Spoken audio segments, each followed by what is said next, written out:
नमस्कार साथियों, आज ये YouTube के ऊपर मेरा पहला वीडियो है। इस वीडियो में हम भारतीय संविधान के प्रस्तावना के बारे में पढ़ेंगे। ये भारतीय राज्य व्यवस्था का टॉपिक है वैसे तो, और सभी आजकल जो इतनी भी एग्जाम्स होते हैं सब में जीके के अंदर संविधान के बारे में सवाल पूछे जाते हैं, भारतीय राज्य व्यवस्था के बारे में सवाल पूछे जाते हैं, भारतीय संविधान की प्रस्तावना के बारे में भी सवाल पूछे जाते हैं। प्रस्तावना जो है भारतीय संविधान का एक तरीके से सार है, ये भारतीय संविधान का दर्शन है। ये प्रस्तावना में जो भी लिखा हुआ है वो पूरे संविधान का सार है। ये हमें बताता है कि आखिर भारत का संविधान है किस बारे में, क्या कहता है भारत का संविधान। वैसे तो संविधान में 22 भाग हैं, 295 अनुच्छेद हैं और 12 अनुसूचियां हैं। प्रस्तावना जो है ये कहती है कि हम भारत के लोग, देखिए भारत में सबसे शक्तिशाली या सर्वोच्च शक्तिशाली जो है वो है भारत का संविधान, और भारत के संविधान से शक्तिशाली भारत में कोई नहीं है।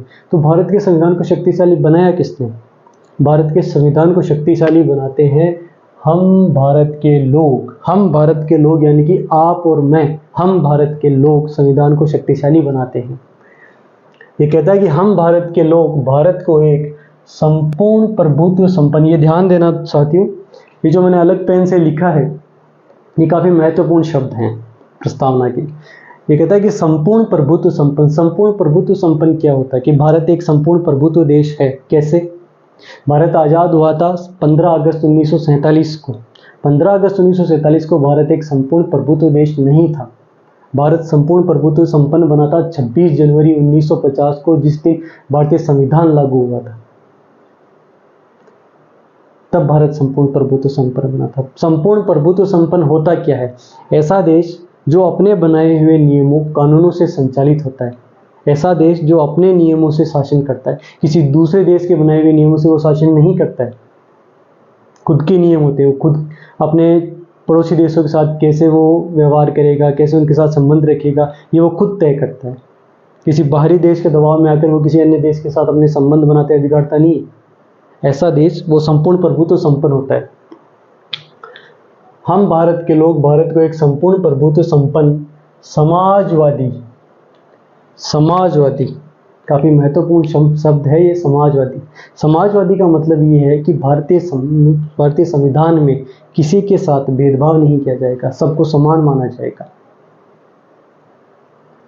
कल्याणकारी कार्य किए जाएंगे। भारत राज्य जो है, भारत राष्ट्र जो है, भारत की सरकार है, वो कल्याणकारी कार्य करेगी। कल्याणकारी कार्य का मतलब हम कह सकते हैं कि जो दबा हुआ तबका है, जो कमज़ोर वर्ग के लोग हैं, उनके उत्थान के लिए उनको विशेष प्रावधान दिए जाएंगे, उनके लिए विशेष कार्यक्रम चलाए जाएंगे। वेलफेयर स्टेट है भारत। समाजवादी, पंथ निरपेक्ष, कि भारत राष्ट्र का कोई राज्य धर्म नहीं है, भारत एक पंथ निरपेक्ष राष्ट्र है। पंथ निरपेक्ष का मतलब होता है कि यहाँ पे सभी धर्मों को समान महत्व, समान आदर दिया जाएगा, किसी धर्म के साथ किसी प्रकार का भेदभाव नहीं किया जाएगा। ये पंथ निरपेक्ष होता है कि भारत एक पंथ निरपेक्ष राज्य है। यहाँ पे सभी धर्म के लोग साथ रहते हैं। भारत में सर्वधर्म संभाव है, सब धर्म को आदर की दृष्टि से देखा जाता है, सभी नागरिक साथ रहते हैं। लोकतंत्रात्मक गणराज्य। लोकतंत्र शब्द से तो आप सभी भली भांति परिचित हैं, चुनाव प्रक्रिया में भाग लेते हैं। लोकतंत्र में होता है कि जो हमारे राजनेता हैं उनको हम निर्वाचित करते हैं, उनके निर्वाचन में हम भाग लेते हैं, और समयांतराल पे ये निर्वाचन होता है, उसमें हम सब भाग लेते हैं। गणराज्य। गणराज्य वो होता है जहाँ पे जिस देश में राष्ट्राध्यक्ष जो होता है वो वंशानुगत ना होकर के प्रत्यक्ष या अप्रत्यक्ष रूप से निर्वाचित किया जाता है। एक बार फिर सुनना, गणराज्य वो देश जिसमें राष्ट्राध्यक्ष वंशानुगत ना होकर के प्रत्यक्ष या अप्रत्यक्ष रूप से निर्वाचित किया जाता हो, वो गणराज्य होता है। जैसे भारत में राष्ट्रपति है, हमारे राष्ट्राध्यक्ष, तो राष्ट्रपति के हर 5 साल के बाद निर्वाचन होता है।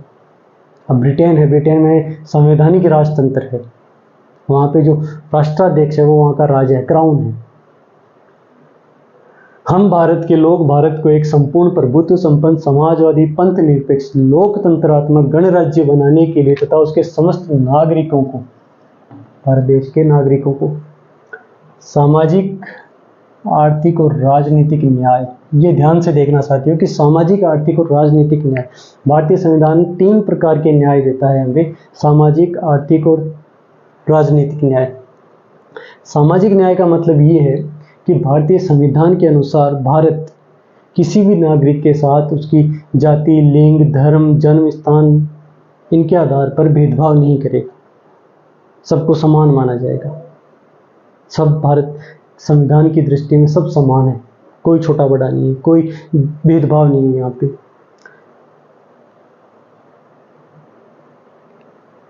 आर्थिक न्याय, आर्थिक न्याय का कहने का मतलब ये है कि भारतीय संविधान जो है वो हमें सामाजिक, आर्थिक, राजनीतिक न्याय प्रदान करता है। इसमें आर्थिक न्याय ये कहता है कि आर्थिक न्याय यहाँ पे किसी के साथ आर्थिक रूप से भेदभाव नहीं किया जाएगा।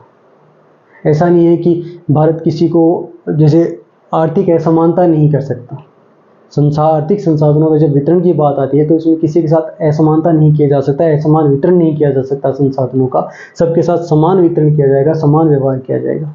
राजनीतिक न्याय, राजनीतिक न्याय का मतलब है कि भारत देश के नागरिकों को निर्वाचन में भाग लेने का अधिकार है। किसको? वयस्क नागरिकों को, 18 साल वालों को। तो उन नागरिकों के साथ भेदभाव नहीं किया जाएगा। लेकिन उनमें ये कहता है, राजनीतिक न्याय ये कहता है कि प्रत्येक नागरिक को एक वोट है और एक वोट का मूल्य भी एक ही है। ऐसा नहीं है कि कोई अमीर आदमी है तो उसके वोट का अलग मूल्य है या उसको ज़्यादा वोट मिले हुए हैं। सभी नागरिकों के मत का एक ही मूल्य है। ये राजनीतिक न्याय है। राजनीतिक सहभागिता है। हमारे देश में जो नीति निर्माण प्रोसेस है उसमें हमारे द्वारा चुने हुए नेता नीति निर्माण करते हैं। हमारी सहभागिता है, राजनीतिक सहभागिता है कि विचार, अभिव्यक्ति, विश्वास, धर्म और उपासना की स्वतंत्रता है। संविधान ये कहता है कि भारत देश के नागरिकों को किसी भी विचारधारा को मानने, किसी भी विचारधारा का प्रचार प्रसार करने की स्वतंत्रता है। विचार, कैसे भी विचार हो सकते, किसी भी विचारधारा के साथ आपका जुड़ाव हो सकता है, इस पर कोई प्रतिबंध नहीं है। संविधान की तरफ से आपको ये स्वतंत्रता दी गई है भारतीय संविधान का। अभिव्यक्ति, अभिव्यक्ति की स्वतंत्रता तो आजकल कुछ ज़्यादा ही चर्चा में रहती है। अभिव्यक्ति की स्वतंत्रता ये है कि अपने विचारों को किस तरीके से आप अभिव्यक्त करते हो, लिख करके, बोल करके, पेंटिंग से आप अपने विचारों को अभिव्यक्त कर सकते हो। इसकी स्वतंत्रता आपको भारतीय संविधान देता है। विश्वास, विश्वास की स्वतंत्रता ये कहती है कि आप किसी भी विचारधारा में विश्वास रख सकते हो, कोई आपके ऊपर पाबंदी नहीं है। आपको कोई मना नहीं करता कि आप इस बात का विश्वास मत करो या इस जो विचारधारा है इसका विश्वास मत करो। इस विश्वास की स्वतंत्रता आपको इसके द्वारा, भारतीय संविधान के द्वारा। धर्म, धर्म की स्वतंत्रता है कि आप किसी भी धर्म को मान सकते हो। वही हमने कहा यहाँ पे पंथ निरपेक्ष राज्य है भारत। धर्म की स्वतंत्रता है, किसी भी प्रकार की पाबंदी नहीं है किसी भी धर्म के ऊपर, सबको समान माना जाएगा, सब बराबर है। सर्वधर्म समभाव, ये भारत की नीति है। उपासना की स्वतंत्रता, उपासना की स्वतंत्रता ये है कि आपकी पूजा करने की पद्धति की स्वतंत्रता है। आप कैसे भी पूजा कर सकते हो, जैसे आप चाहो वैसे आप अपने धर्म के अनुसार पूजा कर सकते हो, कोई रोक टोक नहीं है। तो विचार, अभिव्यक्ति, विश्वास, धर्म और उपासना की स्वतंत्रता। आगे देखते हैं साथियों कि प्रतिष्ठा और अवसर की समता प्राप्त कराने के लिए, प्रतिष्ठा और अवसर की समता, समता से ये समानता है। भारतीय संविधान जो है प्रतिष्ठा और अवसर की समानता है। प्रतिष्ठा यूँ देखिए तो आप स्टेटस, कि किसी का स्टेटस ऊंचा नहीं है, किसी का स्टेटस नीचा नहीं है, सबको समान प्रतिष्ठा का अवसर देता है भारतीय संविधान। भारतीय संविधान सबको बराबर मानता है। कि अवसर की समानता है ये कि सबको समान अवसर मिलते हैं खुद के व्यक्तिगत विकास के लिए, किसी के साथ भेदभाव नहीं करता है। व्यक्तिगत विकास बहुत ही जरूरी है, उसके लिए स्वतंत्रता जरूरी होती है व्यक्तिगत विकास के लिए। तो हम भारत के लोग भारत को एक संपूर्ण प्रभुत्व संपन्न समाजवादी पंथ निरपेक्ष लोकतंत्रात्मक गणराज्य बनाने के लिए तथा उसके समस्त नागरिकों को सामाजिक, आर्थिक, राजनीतिक न्याय, विचार, अभिव्यक्ति, विश्वास, धर्म और उपासना की स्वतंत्रता, प्रतिष्ठा और अवसर की समता प्राप्त कराने के लिए तथा उन सब में भारतीय नागरिकों में व्यक्ति की गरिमा। अब व्यक्ति की गरिमा से तात्पर्य ये है कि प्रत्येक नागरिक को गरिमामयी जीवन जीने का अधिकार है। समझ गए? प्रत्येक नागरिक को गरिमामयी जीवन जीने का अधिकार है। ये भारतीय संविधान कहता है कि व्यक्ति की गरिमा पर कोई आंच नहीं आनी चाहिए। और राष्ट्र की एकता और अखंडता, एकता और अखंडता देखने में तो एक जैसे लगते हैं लेकिन इनका अर्थ अलग अलग, अर्थ भी अलग अलग नहीं है, सेम ही है। ये एकता जो एक मनोवैज्ञानिक संकल्पना है और अखंडता जो है वो भौगोलिक संकल्पना है। कैसे? एकता मनोवैज्ञानिक संकल्पना इस अर्थ में है कि हम भारतीय लोगों में एकता, विविधता में एकता। यहाँ पे विभिन्न धर्मों के लोग रहते हैं, विभिन्न पंथ को मानने वाले लोग रहते हैं, अलग अलग विचारों वाले लोग रहते हैं, लेकिन उन सब में एकता है, हम सब भारतीय हैं। ये मनोवैज्ञानिक एकता है। अखंडता ये भौगोलिक संकल्पना है। इसके अनुसार ये है कि भारत के किसी भी राज्य को भारत से अलग होने का अधिकार नहीं है। ये है भौगोलिक एकता, कि राष्ट्र की एकता और अखंडता सुनिश्चित कराने वाली बंधुता बढ़ाने के लिए, बंधुता कि भारत के नागरिकों में बंधुत्व की भावना है, भाईचारा है, सब एक साथ रहते हैं।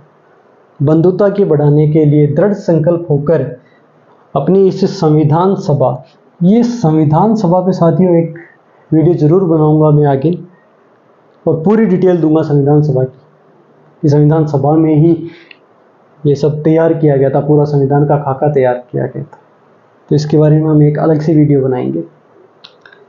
संविधान सभा में आज तारीख 26 नवंबर 1949, ये वो तारीख है जिस दिन संविधान बन करके तैयार हो गया था। ये ध्यान देने लायक बात है साथियों कि 26 नवंबर 1949 को संविधान बनकर तैयार हो गया था, लेकिन लागू कब किया गया था? जब भारत संपूर्ण प्रभुत्व संपन्न बना था, 26 जनवरी 1950 के दिन लागू किया गया था। इस दिन तो सिर्फ बनकर तैयार हुआ था।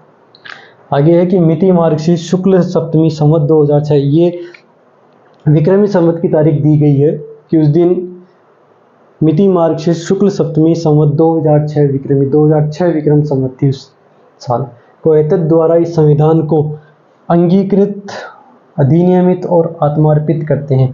अंगीकृत, अधिनियमित और आत्मार्पित, इसका क्या मतलब है?